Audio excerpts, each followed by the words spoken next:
जहां 57 के ऊपर कोई आउट नहीं था, 10 ओवर के अंदर 50 हुआ था, वहां पे एकदम से इंडिया बॉलर्स ऐसे कमबैक करते हैं, बुमराह ही कमबैक करता है। लेकिन ये जो उनसे बॉलर्स है ना, और जो इनमें एग्रेशन है, ये जेन्युइन फास्ट बॉलर्स वाली एग्रेशन देखने में नजर आती है। और बुमराह जिस तरह की बॉलिंग कर रहा है, जिस स्पीड से बॉलिंग कर रहा है, जिस लाइन से बॉलिंग कर रहा है, मेरे ख्याल में उसकी जितनी भी तारीफ की जाए वो कम है। और ये दुनिया के सारे बड़े प्लेयर्स कह चुके हैं कि यार one of the best player तीनों फॉर्मेट का है इस टाइम। कोई भी बॉलर जो तीनों फॉर्मेट का सबसे बेस्ट है वो बुमराह है। अच्छी टेस्ट क्रिकेट टीम की बुनियाद क्या होती है, किस वजह से एक टेस्ट टीम जो है वो अच्छी समझी जाती है, और अभी वही देखने में मिल रहा है भारत के हिसाब से। क्योंकि भारत की बैटिंग जो है हिस्टोरिकली तो हमेशा से स्ट्रांग रही है, मगर जो फर्क डाला है वो बुमराह एंड कंपनी ने डाला है। बुमराह की बात बार बार मैं इसलिए कर रहा हूं क्योंकि जो उन्होंने बॉलिंग स्पेल कर दिया वो उसकी जो मिसाल है वो नहीं मिलती है। बुमराह और कुलदीप ने जो बॉलिंग कर छोड़ी है सरफेस के ऊपर, बड़े दिनों से इस वाले बुमराह का इंतजार था। हर कोई कह रहा था बुमराह विकेट नहीं ले रहा, बुमराह विकेट नहीं ले रहा, बुमराह ये नहीं कर रहा, बुमराह वो नहीं कर रहा। लो जी आ गया बुमराह, पंजा गाड़ दिया इस पे। Excellent from Bumrah. सिराज का भी अच्छा, Kuldeep Yadav he was good, और अक्षर पटेल भी एक विकेट उसने भी लिया है। बुमराह ने आज एक बार फिर से प्रूव कर दिया कि वो बुमराह क्यों है, क्योंकि बुमराह ने सीधा सीधा साउथ अफ्रीका को गुमराह कर दिया। और ये साउथ अफ्रीका की वो टीम है जो पाकिस्तान में पाकिस्तान को हरा कर गई है, और इंडिया में जाते इनकी पतलूनें ढीली हो गई। सबसे पहले तो बुमराह के लिए बहुत अच्छा परफॉर्म किया आपने, और आप जहां भी जाते हैं ना वहां पर आपका फाइफर कंफर्म होते हैं। और सारों से बड़ी जो चीज है ना, वो बुमराह की बॉलिंग है नहीं कि 5 आउट की है, तो उनका एग्रेशन है ना, वो मेन चीज है देखने वाली। मुझे खुद को लग रहा था कि भाई साउथ अफ्रीका ना 450 तक तो भाई आराम से ही जाएगा, क्योंकि 10 ओवरों में भाई 57 थे। फिर बुमराह की एंट्री होती है और बुमराह ने ऐसा बाजा बजाया साउथ अफ्रीका की टीम का कि भाई बंदा अकेला 5 विकेट लेके चला गया। और सारों से बड़ी जो चीज है ना, वो बुमराह की बॉलिंग है नहीं कि 5 आउट की है, जो उनका एग्रेशन है ना, वो मेन चीज है देखने वाली। बुमराह का आप ऑस्ट्रेलिया में देख ले रिकॉर्ड है, चार फाइफर्स हैं इसके वहां पर, ठीक है। इंग्लैंड के खिलाफ आप देख लें, गिल एग्जैक्टली गिल उनके बॉलर्स को तबाह करता है या उनके बैट्समैन को तबाह करके रख देता है, ठीक है। भाई इंडिया वाले तो बहुत खुश होंगे कि यार बुमराह के बगैर जो है ना, मुझे नहीं लगता कि इंडियन टीम इस तरह की परफॉर्मेंस दे सकती है बॉलिंग लाइन में स्पेशली। क्योंकि हमने व्हाइट बॉल क्रिकेट में भी बहुत दफा देखा, चाहे T20 हो, चाहे 50 ओवर की क्रिकेट हो या टेस्ट क्रिकेट हो, वो हमेशा क्रूशियल टाइम पे आके विकेट दिलाता है। उसकी लाइन लेंथ इतनी जबरदस्त, उस सिचुएशन के हिसाब से क्या बॉलिंग करता है। मतलब डिफिकल्ट एक्शन तो है, इसमें कोई दो राय नहीं है। इस एक्शन के साथ आपको जरा पिक करना बड़ा मुश्किल होता है, इतना नीट एंड क्लीन एक्शन नहीं, मुश्किल एक्शन। और बैट्समैन ये समझ ही नहीं सकता कि यार ये बॉल 135 पे जाएगा, 140 पे जाएगा, किस पेस पे जाएगा। वो एकदम से स्किट होके बॉल आता है। उसके बाद आप ये देखो कि जिस तरीके से बुमराह ने एक जगह पकड़ी हुई थी, गुड लेंथ एक पकड़ा हुआ था, वहां से बॉल नीचे भी रह रहा था, बाउंस भी हो रहा था जिस तरह। तो आई थिंक बॉलिंग की जो स्ट्रेंथ है ना, 5 आउट की, वो जो ब्रेक थ्रू दिलाता है ना, जिसकी वजह से बॉलर्स के अंदर, फील्डर्स के अंदर बड़ी जान आती है, वो आप हमेशा नोट करना, वो उस टाइम आउट करता है जिससे पूरी टीम में जान वापस आ जाती है। और स्पेशली पहला टेस्ट मैच, इतनी जबरदस्त बॉलिंग होता है कि आप प्रेशर ले जाते हैं, आपसे इतनी अच्छी बॉलिंग होती नहीं है। क्या क्लास बॉलिंग की बुमराह ने। 5 विकेटें, सिर्फ 49 रन ऐड हुए। What a session for India यार।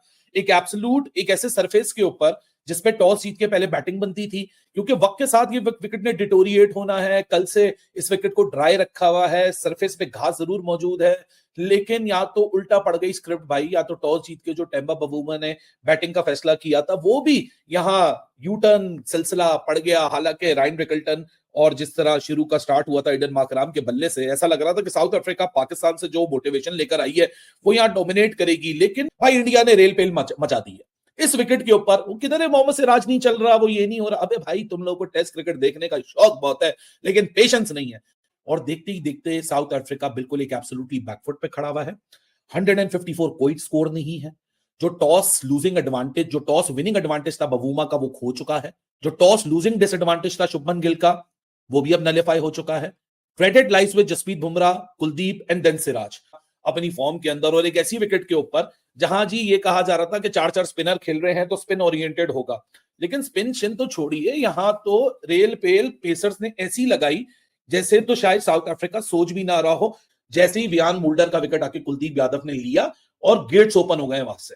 लेकिन phenomenal captaincy, excellent bowling and amazing body language, this is the core elements जो कि किसी भी टेस्ट टीम को चाहिए होते हैं सामने वाली टीम के ऊपर डोमिनेशन हासिल करने के लिए। और एग्जैक्टली इस सेशन के अंदर वैसा ही हुआ। बुमराह भी क्या चीज है यार, मतलब कि एक तो बॉलर तो खतरनाक है ही है, साथ अब बंदा भी खतरनाक हो गया है। जो उसने बवूमा को बोला, अबे बोना है ये आगे डैश, बुमराह ही कमबैक करता है। और बुमराह क्या करता है, Bumrah Aiden Markram, Ryan Rickelton को आउट करता है, उसके बाद कुलदीप यादव आता है, वो आउट करता है, एकदम से विकेटें गिरती हैं। और हुआ क्या कि साउथ अफ्रीका जो कि एक अच्छा खासा स्टार्ट उनको मिला, उसके बावजूद साउथ अफ्रीका के साथ क्या हुआ, साउथ अफ्रीका ऑल आउट हो गया 159 के ऊपर। बुमराह ने लिए 5 एक और 5 मिल गया बुमराह को। तो यहाँ पे बुमराह की तो तारीफ बनती है, बॉलर तो इसमें कोई शक नहीं है, बहुत बड़ा बॉलर है। और हम देख रहे हैं कि वो मैचेस भी सारे लगातार खेल रहे हैं, तो उसकी जो कहता है ना बॉलिंग की खासियत में कोई जो कहता है ना कमी नहीं है। होता क्या है कि एलबीडब्ल्यू अपील होती है, बुमराह अपील करते हैं, बाबूमा जो होते हैं ना वो बच जाते हैं,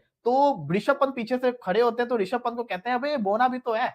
कहने का मकसद ये था कि ऋषभ पंत कहता है ना ये ऊपर लगा, तो वो कहता है ये छोटा भी तो है ना, तो इसका छोटा जो होगा वो जो लंबा एक 6 फीट का प्लेयर होगा और एक 5 फीट का प्लेयर होगा, तो इससे आप खुद कंपैरिजन कर लें कि अगर उसको बॉल ऊपर लग रहा है तो कोई लंबे बल्लेबाज को वो जो बॉल होगा वो नीचे लगेगा। तो उसका कहने का मकसद ये था कि रिव्यू लिया जा सकता है। तो दूसरे सेशन में इंडिया ने अच्छा खासा कंट्रोल हासिल कर लिया, और कंट्रोल क्या, they are right at the top of South Africa. South Africa they are struggling big time.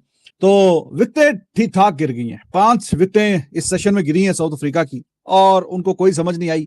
Indian bowlers specially Bumrah, what a bowler he is, उसने कमाल किया है। फिर सिराज भी इस लास्ट वाले स्पेल में आया, बहुत बेहतरीन बॉलिंग करवाई है उसने भी। Kuldeep Yadav he was good. तो अब किसको खेलें, किससे बचें, किससे जाके कोई थोड़ी सी बचत हो जाती है, अगले स्पेल में आके फिर वो आउट कर जाता है। तो India they have so many wicket taker bowlers, एक के बाद एक, एक के बाद एक। तो अब साउथ अफ्रीका के पास कोई हल नहीं है। जाहिर है कि ये कोई बड़ा टोटल नहीं है, ये काफी छोटा टोटल है। तो इंडिया ने बहुत ही लाजवाब किस्म का कमबैक किया है। सारे बॉलर्स अच्छा ही कर रहे हैं, to be very honest. Jadeja 8 ओवरों में 13 रन कोई भी नहीं दिए, बिल्कुल कंजूसी के साथ दबा के रन दिए ही नहीं।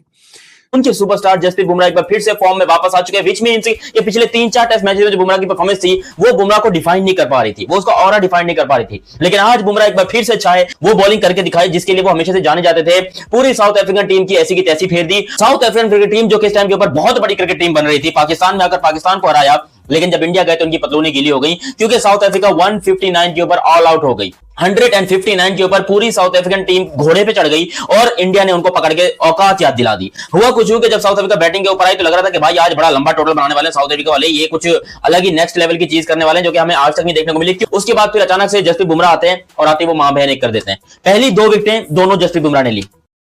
दोस्तों, भारत और साउथ अफ्रीका के बीच पहला टेस्ट मैच खेला जा रहा है ईडन गार्डन्स पर, जिसमें साउथ अफ्रीका ने पहली पारी में मात्र 159 रन पर ढेर हो गई, और साउथ अफ्रीका की टीम को ढेर करने में सबसे बड़ा योगदान जसप्रीत बुमराह ने अदा किया, क्योंकि उन्होंने आज के पहले टेस्ट मैच के पहली पारी में साउथ अफ्रीका के खिलाफ 5 लगा दिया है और 5 विकेट प्राप्त किए हैं। लेकिन यह इसके साथ साथ कुलदीप यादव और मोहम्मद सिराज ने भी बहुत ही अच्छी बॉलिंग की है। आप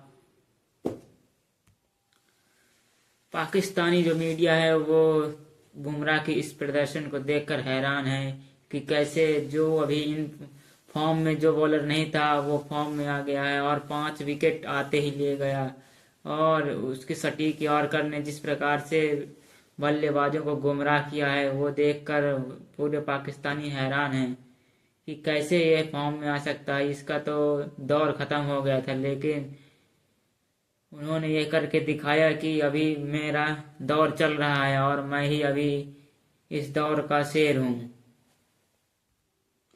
हालांकि जो टेस्ट मैच था उसमें बहुत से प्लेयर हैं जिन्होंने अपना नाम बनाया, लेकिन सबसे ज्यादा नाम कमाने वाले जसप्रीत बुमराह, जिन्होंने 5 विकेट लेकर पूरी टीम में तहलका मचा दिया, और साउथ अफ्रीका की जो पहली पारी थी वो मात्र 159 रन पर ढेर हो गई। पहले सेशन में ज्यादा रन ना बनने के कारण दूसरे सेशन में और कम रन बने और 5 विकेट गंवाए। इसके साथ ही वह 159 रन पर ऑल आउट हो गए। लेकिन यहाँ पर बुमराह की बहुत तारीफ की जा रही है पूरे हिंदुस्तान में और पाकिस्तान में भी। पाकिस्तानी मीडिया का कहना है कि बुमराह ने जो प्रदर्शन किया है वो अति सराहनीय है